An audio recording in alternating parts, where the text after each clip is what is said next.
Hello दोस्तों, स्वागत है आपका अपने चैनल ऑसम ममता में। एक छोटे से गांव में एक युवा लड़का रहता था जिसका नाम विक्रम था।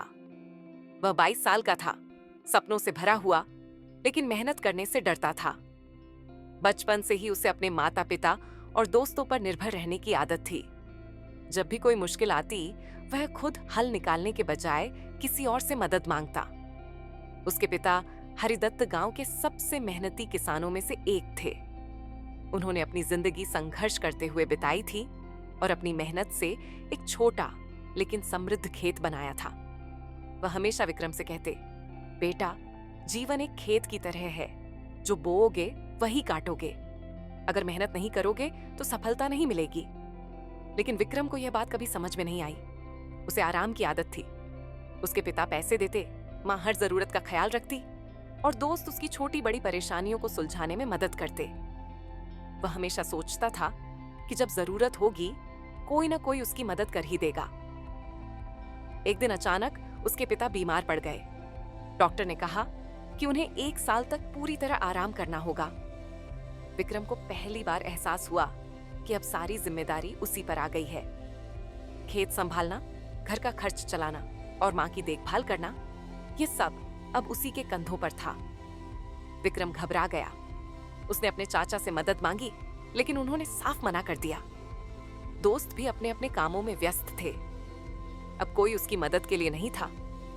विक्रम को पहली बार एहसास हुआ कि वह कितने सालों तक दूसरों पर निर्भर रहा था। अब उसे खुद ही रास्ता निकालना था। अगले दिन से विक्रम ने खेत में काम करना शुरू कर दिया। वह सूरज उगने से पहले उठता और खेत में जाता। वह पहले दिन ही थककर गिर पड़ा। उसके हाथ छिल गए, पीठ में दर्द हो गया और उसे लगा कि यह सब उसके बस की बात नहीं। लेकिन फिर उसे अपने पिता के शब्द याद आए, जो बोओगे वही काटोगे। वह हार मानने वालों में से नहीं था।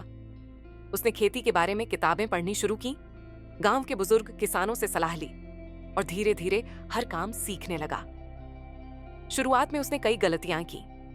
कभी फसल को जरूरत से ज्यादा पानी दे दिया, कभी खाद की मात्रा गलत डाल दी।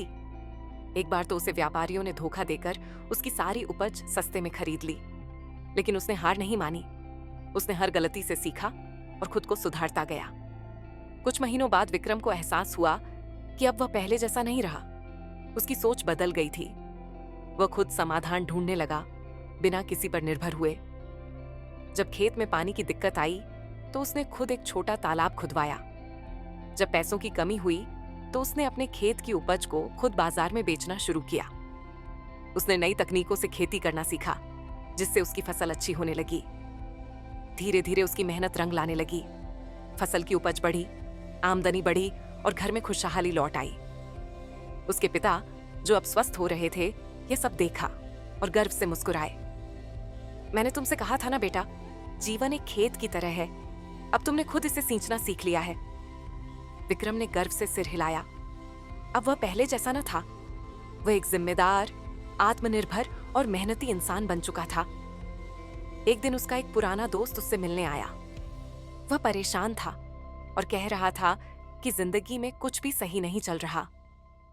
विक्रम ने उसकी बातें सुनी और मुस्कुराते हुए कहा, जब तक तुम दूसरों से उम्मीद करोगे तब तक कुछ नहीं बदलेगा। बदलाव तुम्हें खुद लाना होगा। उस दिन विक्रम को समझ आ गया कि उसकी यात्रा सिर्फ उसके जीवन को नहीं बदली, बल्कि वह दूसरों को भी प्रेरित कर सकता है। दोस्तों, इस कहानी का सार यही सिखाता है कि आत्मनिर्भरता ही असली ताकत है। जब तक हम दूसरों पर निर्भर रहते हैं, हम कमजोर रहते हैं। लेकिन जब हम खुद जिम्मेदारी उठाते हैं, तब असली ताकत का एहसास होता है। कोई तुम्हें बचाने नहीं आएगा। परिवार और दोस्त मदद कर सकते हैं, लेकिन अंत में हमें खुद ही अपनी परेशानियों से लड़ना पड़ता है। गलतियां ही सबसे बड़े शिक्षक हैं। अगर विक्रम अपनी असफलताओं से डरकर हार मान लेता तो कभी सफल नहीं होता। हर गलती हमें कुछ नया सिखाती है। मेहनत और ज्ञान ही सफलता की कुंजी है। अगर विक्रम ने खेती की बारीकियां नहीं सीखी होती तो वह कभी सफल नहीं हो पाता। मेहनत और सीखने की चाहत से ही हम आगे बढ़ सकते हैं। जिम्मेदारी लेने से जीवन बदलता है।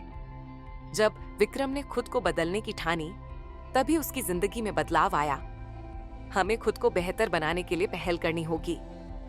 हम में से कई लोग विक्रम की तरह होते हैं, जो अपनी समस्याओं के समाधान के लिए दूसरों पर निर्भर रहते हैं। लेकिन जब तक हम खुद जिम्मेदारी नहीं उठाएंगे, तब तक कुछ नहीं बदलेगा। जिंदगी में बदलाव चाहिए तो मेहनत खुद करनी होगी, क्योंकि कोई और आकर हमें बचाने वाला नहीं है। दोस्तों, अगर आपको यह कहानी पसंद आई हो तो इसे लाइक करें, शेयर करें और ऐसी ही प्रेरणादायक कहानियों के लिए चैनल को सब्सक्राइब करना न भूलें। मिलते हैं नेक्स्ट वीडियो में एक और प्रेरणादायक कहानी के साथ। तब तक खुश रहिए, मुस्कुराते रहिए। धन्यवाद।